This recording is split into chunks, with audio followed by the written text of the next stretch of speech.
А я предлагаю побывать на выставке Зураба Церетели, которая проходит в музее имени Абылхана Костеева. Зураб Константинович Церетели родился в Тбилиси в семье инженера-строителя. Творческое влияние на Зураба оказал его дядя, художник Георгий Нижарадзе, в чьем доме мальчик проводил много времени. Также там часто бывали многие известные грузинские художники, которые и стали его первыми учителями в живописи. Зураб Константинович вспоминает, что, приезжая в Губи, он чувствовал, как спадают с него давящие городские оковы. Подобно птице, освобожденной из тесной клетки, ему хотелось ликовать и носиться в опьяняющем просторе, ни на секунду не останавливаясь и почти не заходя в дом. Все эти впечатления живут в нем и сегодня, образуя фундамент его творчества. Впрочем, лучше один раз увидеть.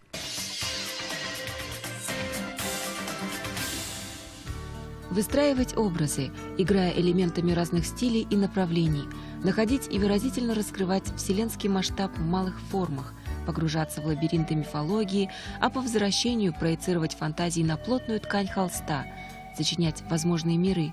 Все эти и многие другие особенности художественного метода можно отнести к характерным чертам искусства Зураба Церетели. Соединение противоположностей, слияние фантазии, фактуры снов и визуальных наблюдений привычной реальности, устойчивая структура, несмотря на время, остается духовной основой для творчества мастера. Масштаб личности Зураба Церетели, его идеи, замыслы, которые он воплощает в своем творчестве, наверное, общеизвестны. Это художник мира. Во многих странах мира, во многих городах находятся его произведения, как монументальные произведения, памятники в скульптуре выполненные. Так и он проводит очень много выставок своих живописных произведений.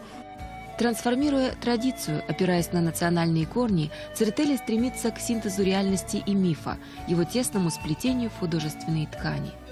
Мир фантазии – это мир эмоций со множеством оттенков, целостный, живой и многогранный образ. Эмоциональный подтекст изображения может быть истолкован и как конкретная вещь, и как символ, и как метафизическое явление. Игра со временем и реальностью, пронизанной идеями добра и любви к людям – таков метод раскрытия бытия мира в магическом реализме и наиболее очевидная творческая линия Церетели. Вот это буйство цветов, которые мы видим в его произведениях, это все говорит о той силе мощи, которая заложена в самом художнике, возможно.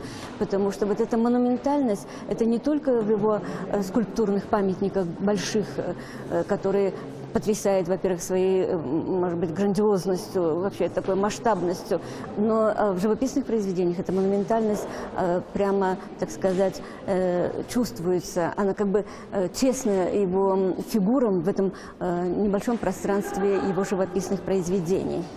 Существует устойчивая гипотеза, что в творческой жизни каждого большого художника имеется особый мотив, который тот стремится раскрыть в каждом своем произведении.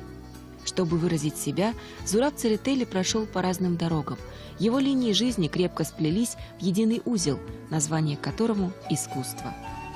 Какая же тема может называться главной, и может ли она объять все пространство его жизни и творчества?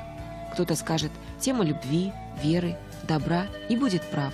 Однако, глядя на произведения мастера, убеждаешься, что главная его тема – это сама жизнь в ее сиюминутных зарисовках и монументальных полотнах, в ее камерности и грандиозном масштабе. И мы советуем вам посетить эту интересную выставку в Костеевском музее.